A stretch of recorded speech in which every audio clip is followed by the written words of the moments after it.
My fruit of the Spirit is love. Love is how we fear the Lord in a good way. Love is not hugging someone, it's passionate, kind, and not jealous. When you love God, you don't boast about it. You should be thankful on how you love Him. You shouldn't be rude because it does not demand its own way. You shouldn't rejoice for love, you should rejoice when truth wins. When you have a big love connection with God, it never stops. You will never lose faith, and it will always be hopeful. All right.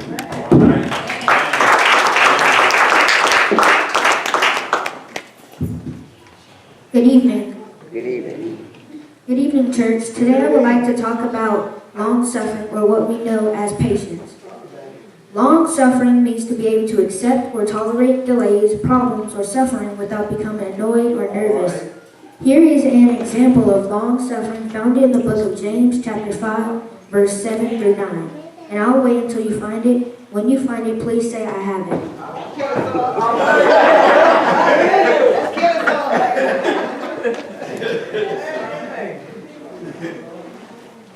This is what it reads. Be patient, therefore, brothers, until the coming of the Lord. See how the farmer waits for the precious fruit of the earth, being patient about it until it receives the early and late rains. You also be patient. Establish your hearts, for the coming of the Lord is at hand. Do not grumble against one another, brothers, so that you may not be judged. The judge is standing at the door. This is what I gather from James. All right. James wants to teach you and I to be patient, and if there is a problem, we do not need to get upset and say things we should not say. We need to be like the farmer, and if there is no rain, we need to tolerate it and be patient until the rain comes. It will come just like all other things that good things will.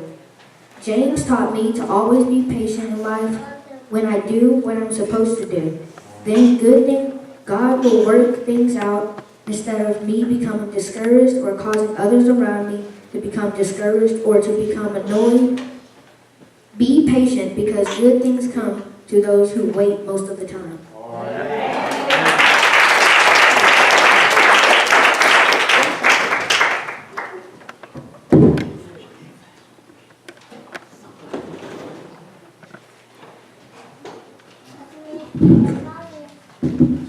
Good morning. Good morning. I'm talking on joy. I feel joy every morning I wake up. Psalm 66:1 says, make a joyful shout to God, all the earth. James 1:2 says, my brethren, count it all joy when you fall into various trials. So no matter what you are going through, just know joy cometh in the morning because God is with you. You should find joy when helping others. The joy I have, no one can take it away.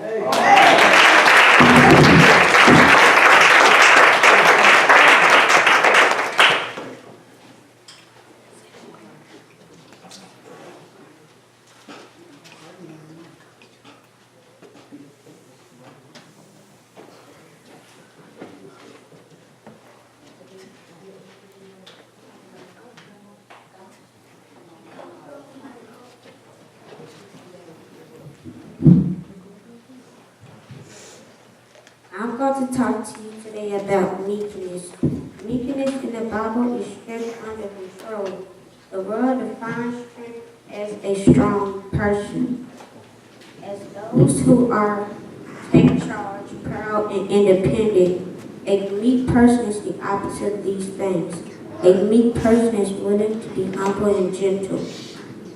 A meek person is one who relies on God to provide his or her fruit. These are the three people in the Bible who are described as being meek. They are Moses, Paul, and Jesus. They display strength under control. The Bible tells us meekness is one of the fruits of the Spirit. If we are meek, the Bible says we will be blessed, have peace, be lifted up, and given salvation. Meekness is a sign to the world that Jesus is in us.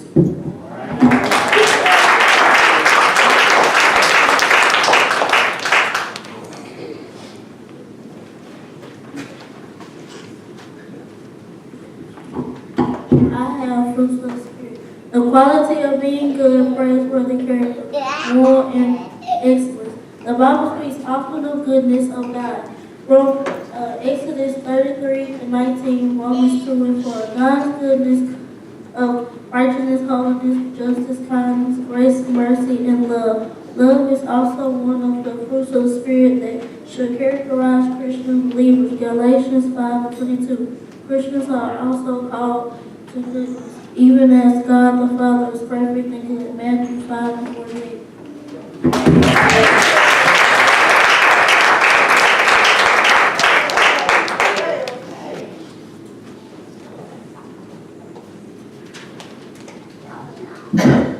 My fruit of the Spirit is peace. Turn all your worries over to Him. He cares about you. Philippians 4-6. Don't worry about anything. Instead, tell God about everything. Ask and pray. Give Him thanks to Him. Say, so young kids, you should not worry about anything because you're just kids. The devil is mean because he tries to take over your life and gets you to do things and bad things. So don't listen to the devil. Please be peaceful and thankful in kindness and goodness, and thank God for what He's done for you in your life. Peace means when God helps you to do things that's right, but not that's bad. But do stuff that's good stuff too, but not bad stuff. That's my story.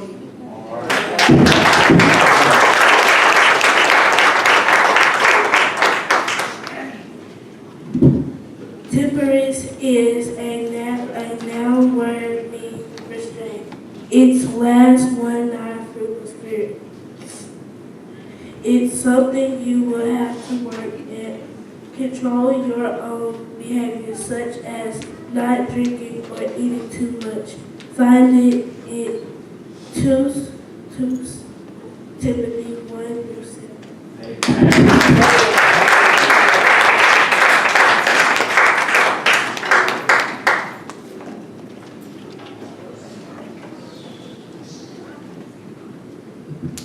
Come on, can we give God a hand clap of praise? Come on, can you clap your hands like you really love Him? Like you're expecting Him for Him to do something?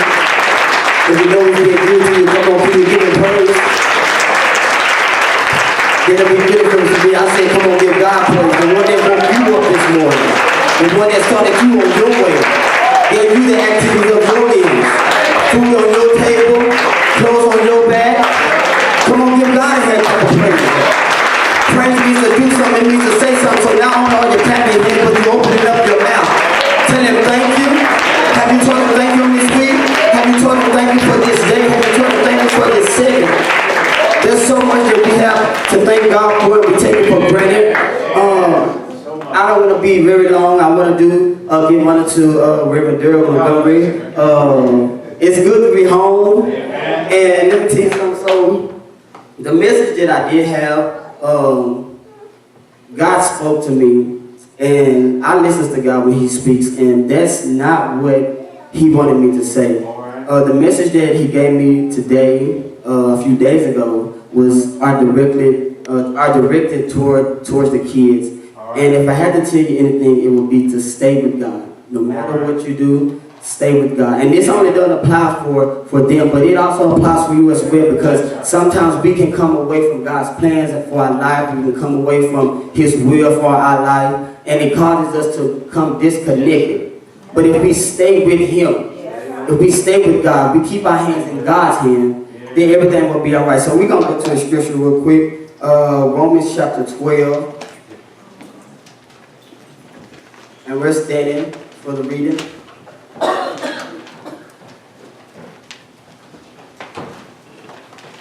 Romans chapter 12, verse 2.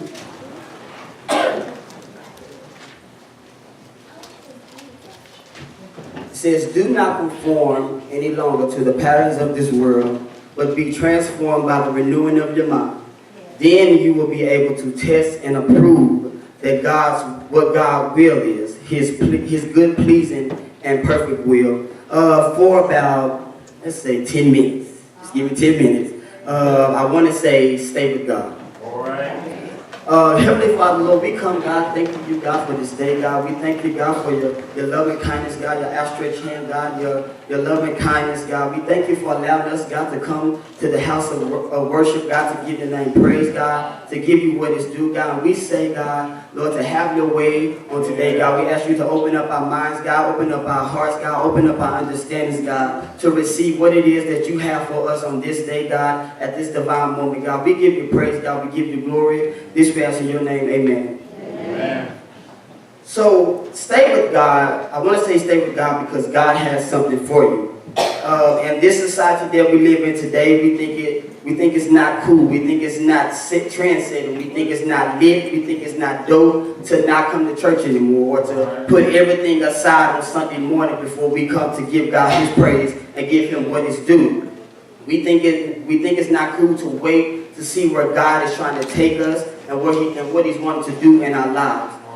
Jeremiah 29:11 says, "For I know the plans that I have for you, declares the Lord, plans to prosper you and not to harm you, plans to give you hope and a future."